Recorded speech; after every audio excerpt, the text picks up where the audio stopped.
오늘은 역대하 제7장 14절 말씀을 중심으로 재난에 처한 성도의 자세, 이런 제목으로 하나님 말씀을 선포하고 함께 은혜 받고자 합니다.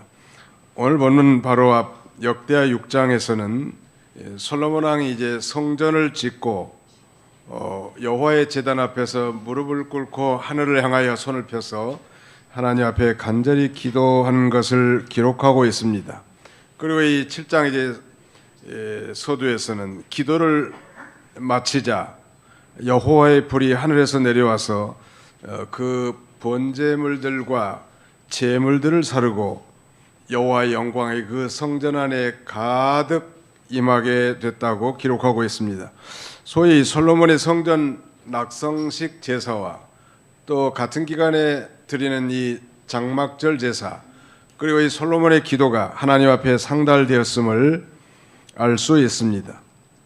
놀랍게도 이제 성전의 낙성식과 장막절을 다 치르고 나자 솔로몬의 기도의 응답으로 하나님께서 솔로몬에게 나타나셨고, 장차 혹시 하나님께서 이 백성들에게 어떤 재앙을 내리실 때에는 하나님으로 일컫는 언약 백성들이 과연 어떤 자세를 취할 것인지 솔로몬에게 구체적으로 말씀해 주고 계십니다. 거기 13절 한번 보실까요?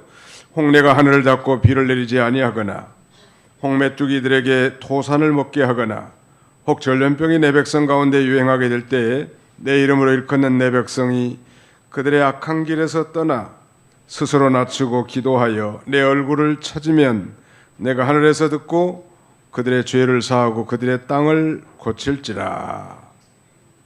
근래 우리 한반도는 열강의 틈바구니에 끼어서 정치적으로나 경제적으로 그리고 무엇보다도 이 안보적으로 요리없는 난관에 처했음을 우리 모두가 다 인지하고 있습니다. 그래서 개인이나 기업이나 나라 할 것 없이 미래에 대한 불안과 두려움이 감도는 것은 부인할 수 없을 것입니다.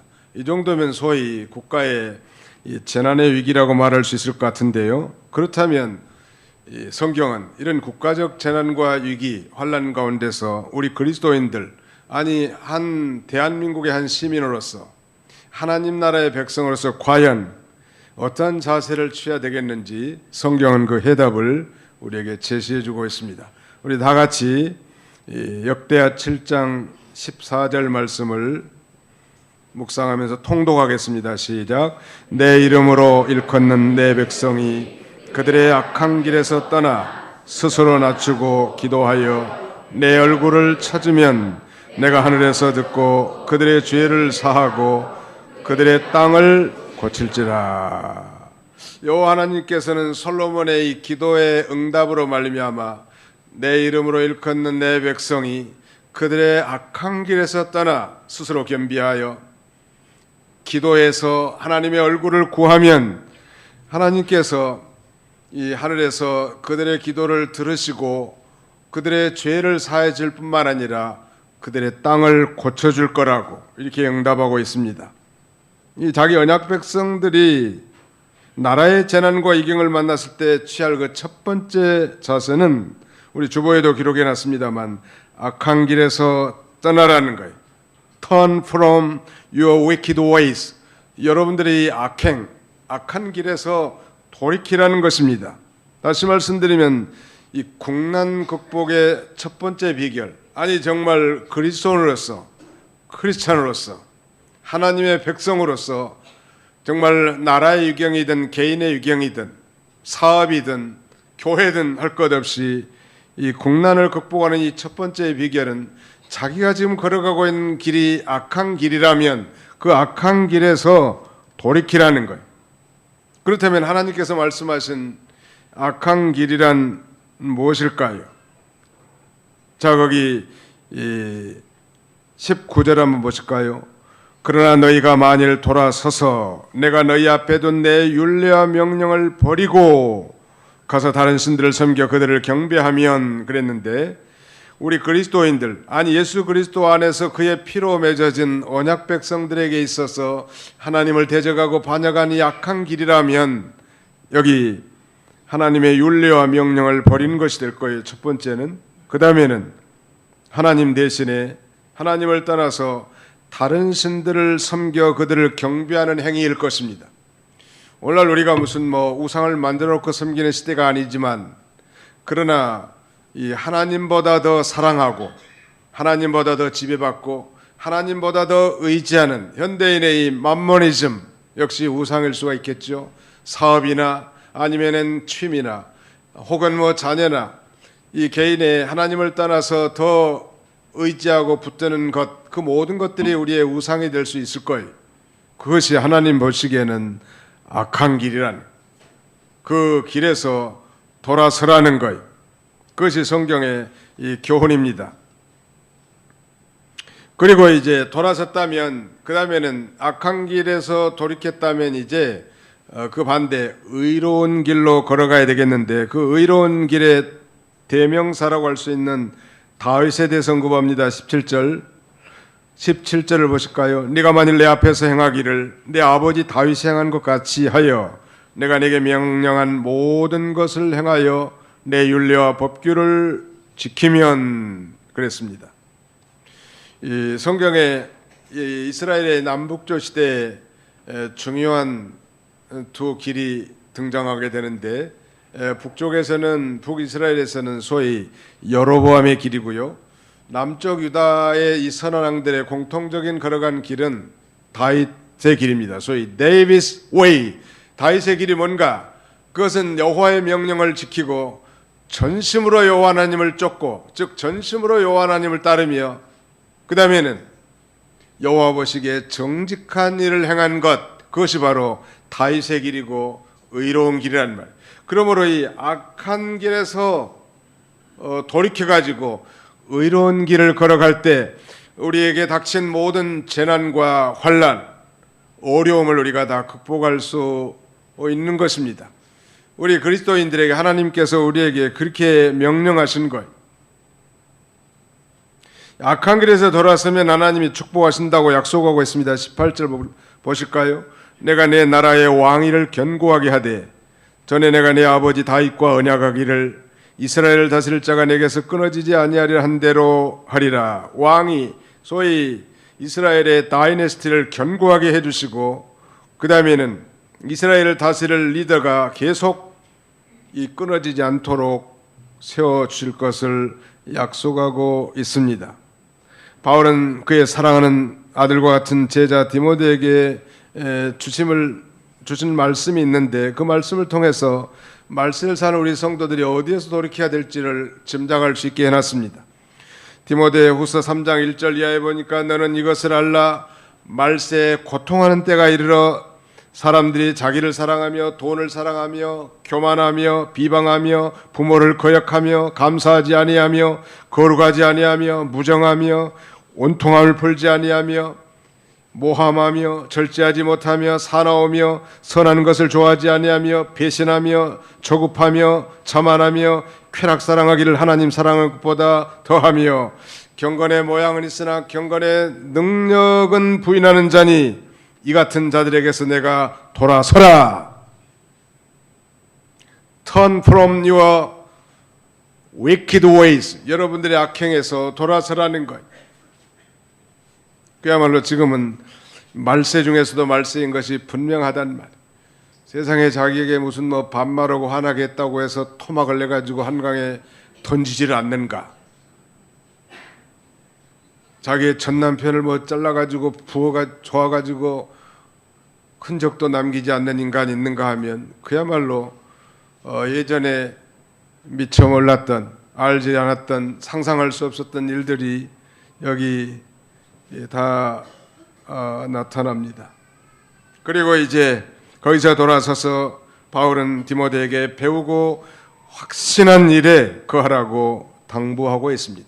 사랑하는 성도 여러분, 오늘 우리는 모두가 다 인지하는 바이지만 국가적 재난인 것이 분명합니다.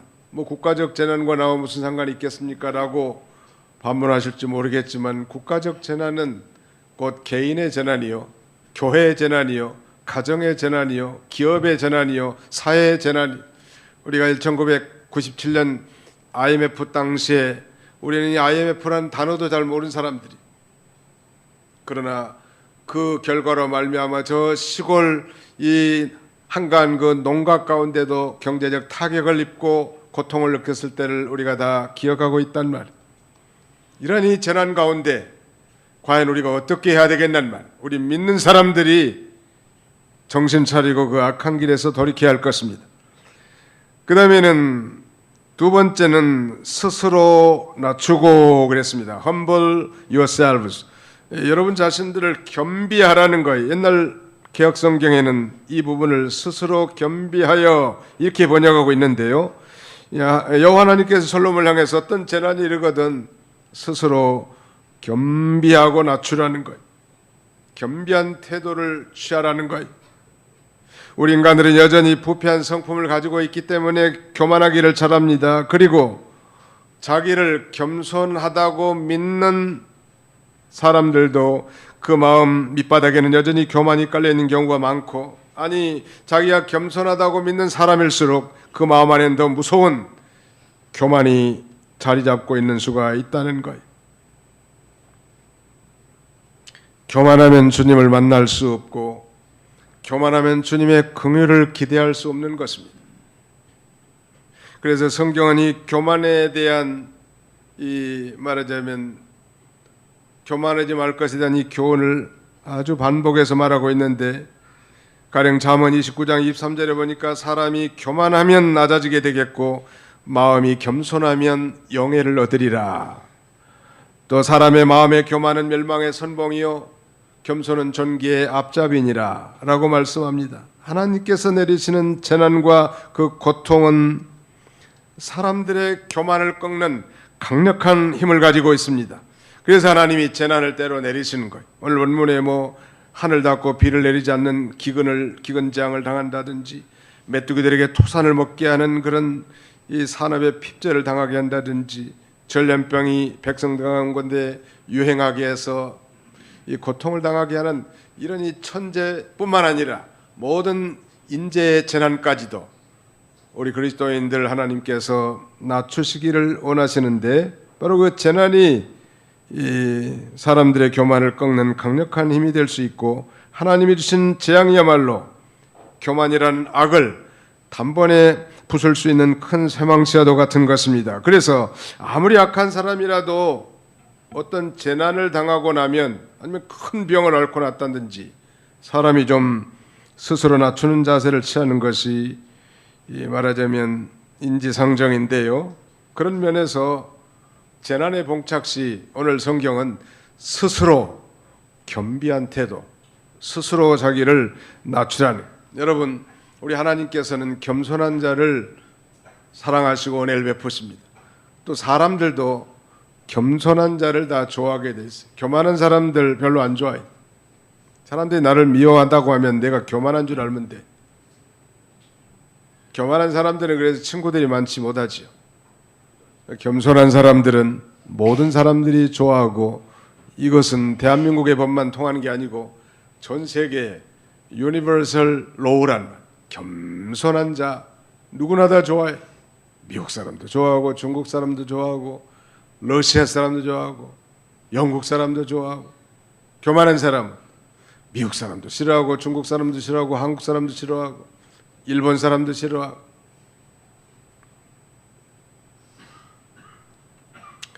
어떤 성도님과 면담하는 가운데 제가 묻지도 않았는데 그분이 그런 말씀을 하시더라고요. 목사님, 저는 과거에 굉장히 교만한 사람이었습니다. 저는 제 스스로 생각에도 기고만장한 인간이었습니다. 그러나 하나님께서 여러 가지 난관과 재앙을 통해서 나를 오늘같이 이렇게 많이 낮추셨습니다. 그렇게 말씀하시더라고요. 이건 비단 그분의 고백만 아닐 것입니다. 우리 모두의 고백일 수 있겠죠. 여러분, 누가 더 교만할까요? 뭔가 좀 이 기득권적인 요소를 가진 사람이 더 교만할 수가 있는데요. 성경은 여호와께서는 높이 계셔도 낮은 자를 굽어 살피시며 멀리서도 교만한 자를 아심이니라. 시편 138편 6절에는 그렇게 말씀하고요. 또 주께서 곤고한 백성은 구원하시고 교만한 자를 살피사 낮추시리로다. 교만한 자를 하나님께서 낮추시는 하나님. 부자와 가난한 자 누가 더 교만할까요? 일반적으로는 부자가 가난한 자보다 더 교만하기 쉽죠. 그래 다 그런 건 아니고 항상 그런 것도 아니에요. 오히려 부자가 더 겸손한 사람이 있고 가난하게 사는 사람이 더 교만할 사람도 있단 말. 공부 잘하는 사람과 그렇지 못한 사람 누가 더 교만할까요? 뭐 다 그런 건 아니지만 아무튼 공부 잘한 사람이 더 교만할 수가 있고 기술을 가진 사람과 그렇지 못한 사람 누가 더 교만할까요? 요새 일본 교만하잖아요. 교만함, 이 불신앙과 교만은 망하는 지름길이에요. 일본 사람들이 원래 굉장히 겸손합니다. 속은 겸손한지 내가 잘 모르겠는데 겉으로는 엄청나게 겸손해. 스미마센 데스 하면서 아주 얼마나 호들갑을 떠는지 알 수 없다. 또 태도도 겸손하고. 물론 두 가지 성품을 가지고 행동을 하기는 합니다만, 근데 요새 행동을, 아베 행동을 보면 교만한 거예요. 왜냐하면 이 자유무역을 통해 최대 수혜자가 일본이죠. 그럼에도 불구하고 자유무역에 역행하는 이 수출 규제를 단행한 것은 아베의 궁극주의적 꿈을 향한 아주 교만한 행위. 교만하면 하나님이 다 멀리서 다 보고 계시고 아시고 반드시 낮추시는 하나님. 자, 성경을 한 군데 찾아볼까요? 신명기 8장. 창세기 출애굽기 레위기 신명기 제 8장입니다.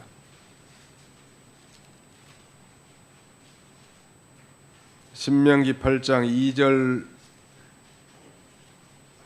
2절만 한번 같이 읽어봅시다. 시작. 내 하나님 여호와께서 이 40년 동안에 내게 광야 길을 걷게 하신 것을 기억하라. 이는 너를 낮추시며 너를 시험하사 내 마음이 어떠한지 그 명령을 지키는지 지키지 않는지 알려 하심이라. 그 다음에 이렇게 시작합니다. 너를 낮추시며, 반복해서 이렇게 하나님께서 이 이스라엘 백성들로 하여금 광야의 길을 걷게 하신 것을 기억하라고 하면서 왜 광야 길을 걷게 하셨는지, 정말 하나님의 도우심이 아니면 살 수 없는 이 끝없는 이 사막길을 왜 통과하겠는가? 그건 하나님께서 이스라엘 백성들을 낮추시기 위한 거라. 하나님은 이 낮은 마음 가진 자를 좋아하시죠.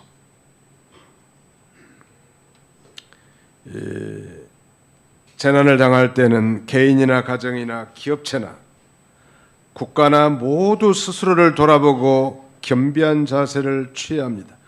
생각해 보면 우리 개인들이 다 교만했고 우리 사회와 국가도 거만했습니다. 교회도 교만했습니다. 크고 힘이 있다고 은연중 작은 것들을 무시하지 않았는지 우리가 자성해야 한단 말이에요. 여기 국가도 교만한 거예요. 성경에는 시편 94편 2절에 이렇게 말씀합니다. 세계를 심판하시는 주여 일어나사 교만한 자들에게 마땅히 벌을 주소서. 세계를 심판하신 분은 하나님이신데 교만한 자들에게 벌 주시는 하나님이에요. 적어도 최근에 이 일본의 행위는 일본 전체는 아니지만 아베 내각은 굉장히 교만한 거예요. 제가 보기에 그래요. 하나님 보실 때는 더욱 그러리라고 생각합니다. 이 반도체 산업이라고 하는 건 그야말로 세계가 다 협력하고 동업해서 이루어지는 그런 일이요. 그런데 그 핵심 부품을 수출 규제하겠다고 하고 수출 우대국에서 우리를 제외시킨다는 것은 그야말로 내가 보기에는 아베 발등을 찍는 거예요. 요새 대마도에 사람이 안 와가지고 장사가 안 된대. 대마도는 누구 땅이에요? 몰라, 그것도 한국 땅인지. 우리 역사를 살펴보면 나는 그랬으면 좋겠어요. 그놈들이라고도 죄송하네, 목사 입에서. 그 자식이라 더욱 죄송합니다. 그 못된 사람들이 말이죠. 독도를 자기 땅이라고 하면 우리는 이렇게 하면 좋을 것 같아. 대마도가 우리 땅이다. 역사의 사적을 들펴봐라. 근거가 있거든요. 아무튼 참 기고만장하는 거예요. 원자탄 2방을 맞고도 아직도 정신이 안 들었는 것 같아 보니까. 홋카이도에도 요새 뭐 원성이 자자다니. 홋카이도 관광객의 25%가 우리 한국 사람이라니. 한국 사람이 가서 여관도 돈 주고 음식점에도 지불해주고. 그러니까 이 홋카이도 시가 경제가 운영되는데 말이죠. 아베가 이런 정책을 펴놨기 때문에 지금 백성들이 도탄에 빠질 지경에 지금. 우리는 오히려 이런 계기를 통해서 소재 부품을 국산화하는 그런 계기가 될 수 있어. 우리도 그러나 끝까지 교만하면 안 될 것 같아. 어차피 일본은 우리의 이웃이라. 우리가 침략도 당했고 지배도 당했고 억울한 일도 많지만 그래도 대국적 차원에서 적당하게 해야 돼. 무슨 뭐 그제 여기 양주에 의정부하고 홈플러스를 갔는데 한 바퀴 이렇게 빙 도는데 유니클로라는 매장에는 사람이 개미 새끼 하면 안 보이더라. 매장도 좀 커, 엄청 커. 한국 사람들은 참 무서운 사람들이요. 그냥 너무들 그러지 말고 필요하면 사는 거지. 그리고 적당하게 해야 돼. 사람이 교만하면 망합니다. 근데 옛날 우리 스승 목사님을 통해서 배운 교훈에 하면 교만은 좀 실력을 배경으로 나타난다는. 실체가 크면 그림자가 큰 것처럼 좀 괜찮은 거 있고 괜찮은 것이 등장하면 겸손하다가도 사람이 교만해진다는. 우리 옆에 사람은 쳐다봅시다. 겸손합시다. 시작. 겸손합시다. 예. 이건 아무리 강조해도 지나치지 않아요. 얼굴이 예쁜 사람이 교만할까요? 못생긴 사람이 교만할까요? 다 그런 건 아니지만 보편적으로 무슨 인물값 한다고 조금 빤질하게 생긴 사람이 더 교만할 수가 있어. 그래서 어떤 사람은 못생기다고 말은 하지 않고 겸손하게 생겼다고 그렇게 말하더라고. 근데 아무튼 이 공부 잘하는 사람이 교만하기 쉽고, 얼굴에 혹시라도 쌍꺼풀이 있는 사람이 교만할까요? 밍밍한 사람이 교만할까요? 조금 나은 사람이 더 교만하기 쉽단 말이에요. 뭐 자랑할 것도 없고 이 교만이라는 게 쑥 나오는 거예요. 좀 괜찮아요. 중국이 지금 적어도 한 30년 전, 90년대는 상당히 겸손했어요. 이제 80년대 이제 소위 개방 개혁 정책을 펴면서 서양 문물뿐만 아니라 가장 혜택을 받는 나라가 중국은 한국이었거든요. 우리가 뭐 선교사들을 보내서 성경도 가르쳐주고 복음도 전해주지만 복음만 전해준 게 아니고 엄청난 물질도 가지고 와서 가난한 사람 많이 도와준 거예요. 근데 여기 이제 한 30년 가까이 되니까 교만해가지고 한국을 아주 뭐 우습게 보잖아요. 소국이라고 그러면서. 사드를 배치했다고 무슨 뭐 단체 관광객을 보내지도 않고. 사람이 좀 괜찮아지면 교만해집니다. 이게 절대 여러분들 사업이 성공했다든지 직위가 높아졌다든지 뭐가 좀 잘 됐다든지 교만하지 마세요. 따라서 합시다. 그때가 위험할 때입니다. 네, 그때가 가장 위험할 때. 항상 긴장하고 뭐 두려워하라는 얘기는 아니에요. 항상 겸손하라는. 언제가 위험할 때예요? 그때가 위험할 때. 그때가 위험할 때. 좀 잘 나간다 싶을 그때. 하나님이 허리를 쳐버리기도 하고 다리를 부러뜨리기도 하고 어려움을 당하기도 하고. 왜? 하나님이 낮추려고. 왜? 하나님의 은혜는 낮은 대로 임하거든요. 여러분, 물은 높은 데서 낮은 데로 흐르는 것이 이치요. 전기는 저 고압에서 우리 가정용 200볼트로 오죠. 3300볼트에서 높은 데서 낮은 데로 흐르는 것처럼 하나님의 은혜는 높은 데서 낮은 데로 임하는, 낮은 데로 임하시는 하나님. 옛날에 그런 영화도 있었는데 낮은 데로 임하소서라고 하는 이 영화의 주인공은 실제 인물인데 목사님의 아들이요, 김요한 씨라고 하는. 목사님의 아들인데 목사님의 아들답게 살지 못한 마이. 분명히 하나님이 소명해서 일꾼으로 세우려고 했는데 불순종하고 사귀던 이제 여자도 도망가고 타락한 생활은 뭐예요? 그래서 하나님께서 두 눈을 보지 못하는 징계를 내립니다. 그리고 맹인 상태에서 그는 예수님을 인격적 체험적으로 발견하고 맹인 목회를 시작하는 거예요. 내가 두 눈이 성성할 때는 정말 내 힘으로 사는 줄 알고 교만하고 하나님의 뜻을 거역했지만 내게 두 육신의 눈은 보지 못하지만 이 보지 못한 육신 가운데서도 영으로 하나님을 발견했다고.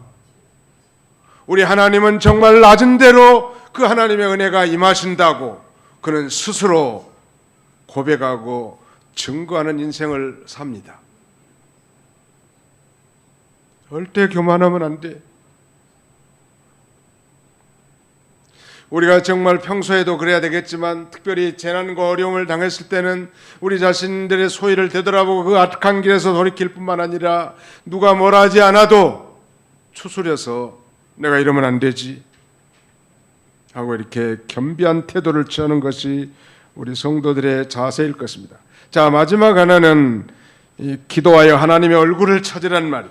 Pray and seek the God's face. Pray and seek the Lord God's face. 하나님의 여호와 하나님의 얼굴을 찾으라는, 기도해서 하나님의 얼굴을 찾아라. 여호와 하나님께서는 언약 백성의 대표라고 할 수 있는 이 솔로몬을 향해서 지금 어떤 천재의 재난이나 인재의 재난이 닥치거들랑 즉시 기도하여 여호와 하나님의 얼굴을 찾으라는 거요.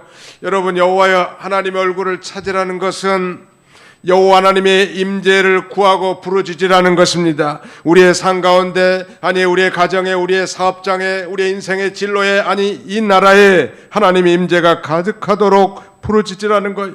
다시 말씀드리면 성도가 재난에 봉착했을 때 여호와 하나님의 자비와 긍휼 그리고 사유하심과 도움을 구하라는 것.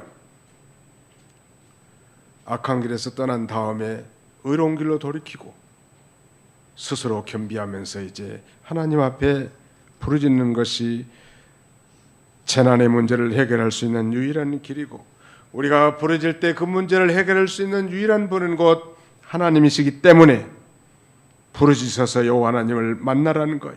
하나님을 만난다는 건 사실 그 자체가 모든 문제의 해결책이죠. 자, 우리 성경을 한 번 더 찾아봅시다. 이사야 55장을 보실까요? 이사야 제 55장.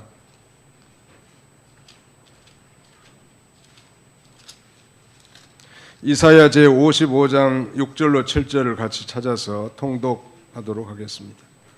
이사야 제 55장 6절로 7절입니다. 시작. 너희는 여호와를 만날 만할 때 찾으라. 가까이 계실 때 그를 부르라. 악인은 그의 길을, 불의한 자는 그의 생각을 버리고 여호와께로 돌아오라. 그리하면 그가 긍휼히 여기시리라. 우리 하나님께로 돌아오라. 그가 너그럽게 용서하시리라. 너희는 여호와를 만날 만할 때 찾으라. 가까이 계실 때 그를 부르라고 말씀하시고, 악인은 그의 길을 버리라는 것. 악인은 그의 악한 길을 버리라는 거예요. 불의한 자는 그의 불의한 생각을 버리고 여호와께 돌아오면 그가 긍휼히 여기실 거라고 이렇게 말씀하고 있는 것입니다. 그러므로 오늘 본문도 마찬가지요. 내 이름으로 일컫는 내 백성이 이 그들의 악한 길에서 떠나 스스로 겸비하여 기도하며 내 얼굴을 구하며 내가 내가 하늘에서 듣고 그들의 죄를 사하고 그들의 땅을 고칠지라 라고 말씀합니다. 하나님을 찾는 게 중요해요. 이스라엘의 선지자 아모스도 그렇게 외치죠. 이 아모스 5장 이하에 보면 너희는 여호와를 찾으라 그리하면 살리라 그렇게 외치는데, 하나님을 버리고 우상을 섬기는 지역이 돼버린 베델과 길갈 그리고 브엘세바로도 나가지 말라는 거예요.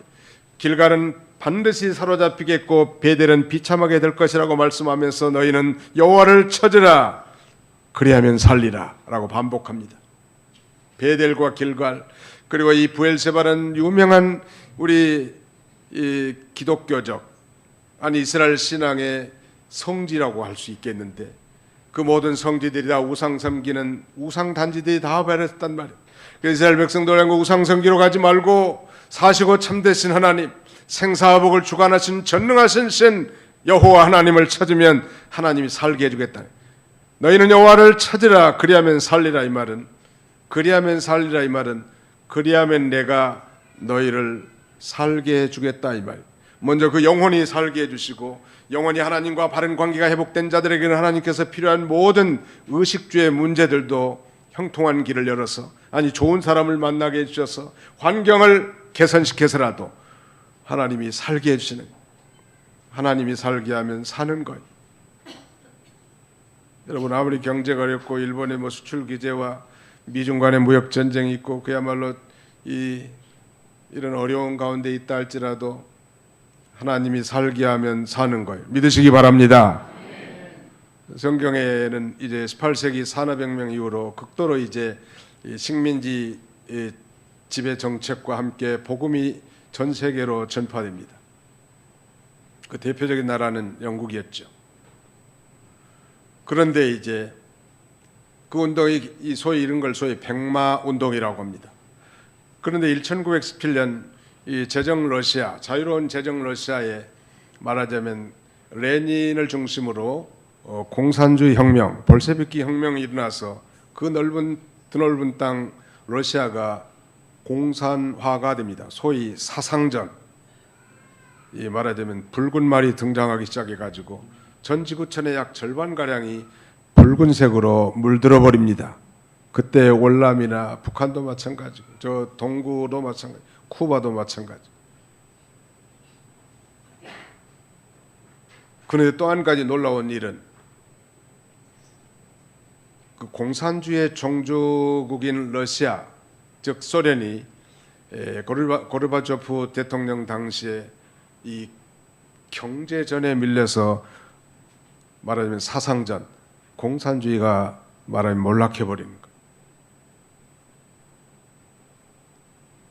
엄청난 핵무기를 안고 있으면서도 말하자면 이 붉은 말이 물러가고 검은 말이 오는 거예요. 청황색 말이 오는 거예요. 오늘 이 시대는 어느 시대일까? 오늘 이 시대는 그야말로 경제전쟁과 자원전쟁이라고 할 수 있습니다. 미국과 중국이 싸우는 것도 마찬가지. 패권 싸움이긴 하지만 중국에서 생산하는 히토류라고 하는 아주 희귀 원자재가 있는데, 이 히토류는 반도체의 필수적인 그런 자재라고 합니다. 부품이라고 하는데, 이 미국의 공략에 대해서 중국은 이 히토류 무기를 만지작거리고 있는 게 현실이에요. 이라는 그야말로 중동의 맹주를 자처하면서 호르무즈 해협 봉쇄를 위협하고 있습니다. 과거 70년대처럼 다시 석유 원자재가 무기화가 될 가능성도 있는 것입니다. 아무튼 이 시대는 그야말로 경제 전쟁 시대고 그다음에 자원 전쟁의 시대라는 것. 그런 면에서 우리 그리스도인들은 모든 이 물자를 잘 아껴 쓰고 전락해서 쓰고 풍부하다고 아무렇게나 쓰면 안 돼. 화장지도 적당하게 한 2칸, 3칸, 4칸 잘라서 써야지. 도록 말아가지고 뭐 몇 사람 사용할 분을 자기가 다 쓴다든지 그러면 안 돼. 물도 마찬가지. 우리나라도 물 부족 국가에 쓸 만큼만 써. 옆에 사람은 쳐다봅시다. 쓸 만큼만 씁시다. 시작. 쓸 만큼만 씁시다. 쓸 만큼만 쓰라.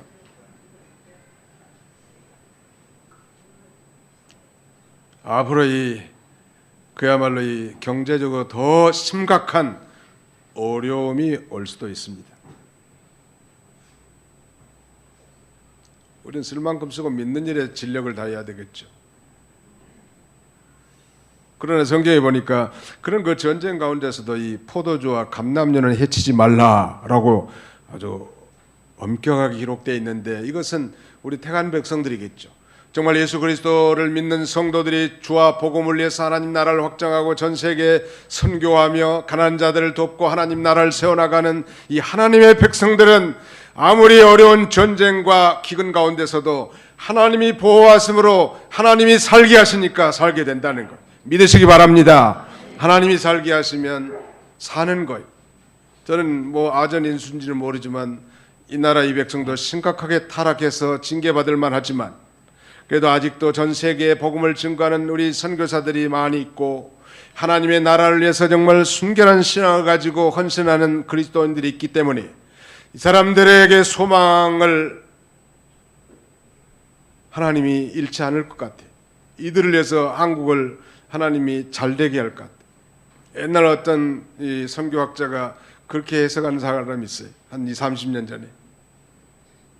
일본이 경제를 부흥하게 한 것은 한국을 위한 것이다. 왜 한국을 위한 것인가? 원래 한국은 전 세계 선교사 파송 제2위 국가죠. 미국 1위고. 즉 한국에서 선교사를 파송해서 전 세계에 복음을 증거하고 하나님 나라를 세워나가는 하나님의 일에 앞장서는 나라이기 때문에 일본을 부강하게 해서 그 영향력이 한국에 오게 했다는 거예요. 나는 그런 면에서 오늘도 문재인 대통령이 계속 고집만 피우지 말고 뭐 강복절 담화사에도 상당히 유화적인 부드러운 내용이 들어 있습니다만 적당히 하고 대화를 통해서 서로 상호 협력해 나가는 거. 그렇게 하고 계속 교만하게 하면서 뭐 일본 사람들 비하하고 이 극단적으로 나가는 것은 성경의 가르침은 아닙니다. 우리 이웃이요, 미우나 고우나 바꿀 수도 없어. 미국에서는 그 집값이 지역마다 엄청 차이가 나요. 어떤 커뮤니티는 집은 허술한데 집값이 엄청 비싸. 왜 비싸냐 물어보니까 good neighbor, 좋은 이웃을 가지고 있기 때문에 비싸다는 거예요. 여러분, 이웃을 어떻게 우리가 바꿀 수 있겠어요? 자기가 바꿔지든지 해야지. 아무튼 오늘 이 시대는 그야말로 재난의 시대가 분명하고 이 사실을 우리가 인식한다면 어떻게 이걸 타개해 나갈 수 있겠냐는 말. 시간이 됐습니다만 우리 아까 불렀던 그 찬송가 옛날 찬송 487장은 조셉 스크리븐이라는 사람이 작시한 거거든요. 이 아일랜드의 한 청년이 이제 결혼식을 앞두고 사랑하는 약혼자가 해변에서 익사하는 아픔을 당합니다. 그는 슬픔을 극복하지 못하고 절망의 늪에 빠져버려요. 친구들과 주변 사람들의 권유로 아픔의 장소를 피해 그는 아일랜드에서 캐나다로 이민을 갑니다. 그러나 그곳에 안주하기도 전에 고향에 어머니가 중병으로 죽음을 기다리고 있다는 소식을 듣습니다. 그래서 이 청년은 그냥 죽고 싶었습니다. 세상의 모든 불행이 한꺼번에 자기를 향해서 이 태풍처럼 몰아붙인 것이죠. 그 청년은 힘없이 이제 하나님 앞에 무릎을 꿇습니다. 그리고 흐느껴서 부르짖죠. 주님, 어머니의 병을 고쳐주세요. 응답해 주십시오. 그러면 하나님, 제가 평생 하나님의 영광을 위해서 살겠습니다. 이런 결단의 기도를 드립니다. 그 순간 하나님의 놀라운 위로와 평화가 이 청년의 가슴 속에 파고들기 시작합니다. 이때 그는 갑자기 영감이 떠오릅니다.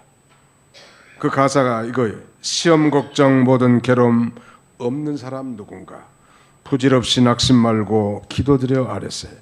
이런 유명한 찬송가 가사가 된 것입니다.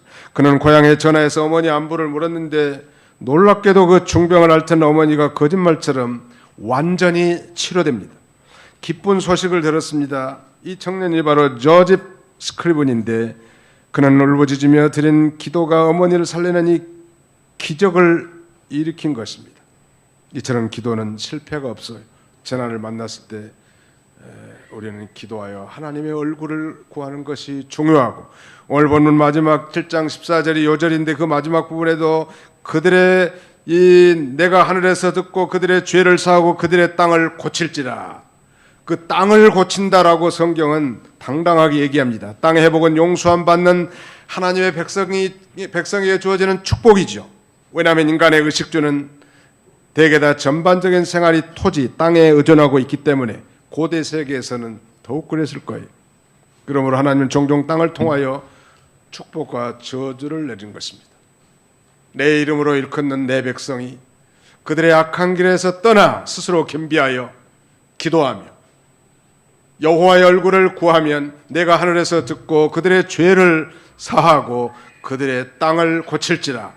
치료해 주시는 치유의 하나님, 우리 조국이 치유되고 우리 가정이 치유되고 우리 사회가 치유되고 우리 기업의 경제 상황이 치유되는 이 비결, 여호와 하나님은 여호와 라파, 치료하시는 하나님이신데 우리의 질병뿐만 아니라 하나님은 치료하시는 하나님이시라니. 그러므로 정녕 우리가 재난과 어려움을 당했을 때 우리 하나님이 솔로몬에게 지시해 준 대로 그대로 행한다면 우리 하나님으로부터 그 능력으로 치유함을 받고 회복된 이 축복의 삶을 살 줄로 확신합니다. 이런 복된 성도님들이 다 되시기를 축원하는 바입니다. 기도하겠습니다. 살아계신 우리 아버지 하나님께서 오늘도 사랑하는 성도들을 주의 전으로 불러 모으시고 국가의 재난의 위기와 같은 경제적, 정치적, 안보적인 그런 위험한 그런 상황에서 더구나 이 국론이 분열된 이런 상황 가운데서 어찌할 바 모르고 우리가 성경을 통하여 그 해결책을 우리 제시받았사오니 오늘 이 말씀 우리 마음판에 깊이 새겨두고 다른 사람이 아니라 내 자신이 하나님을 거역하고 대적하는 그 악한 길에서 돌이키고 스스로 겸비하며 기도하여 여호와 하나님의 임재를 구함으로 그의 도우심에 호소하여 간절히 기도함으로 우리의 이 불통한 땅들이 다 고쳐지고 회복되는 축복된 삶을 살게 해 주시옵소서. 예수님의 이름으로 기도하옵나이다. 아멘.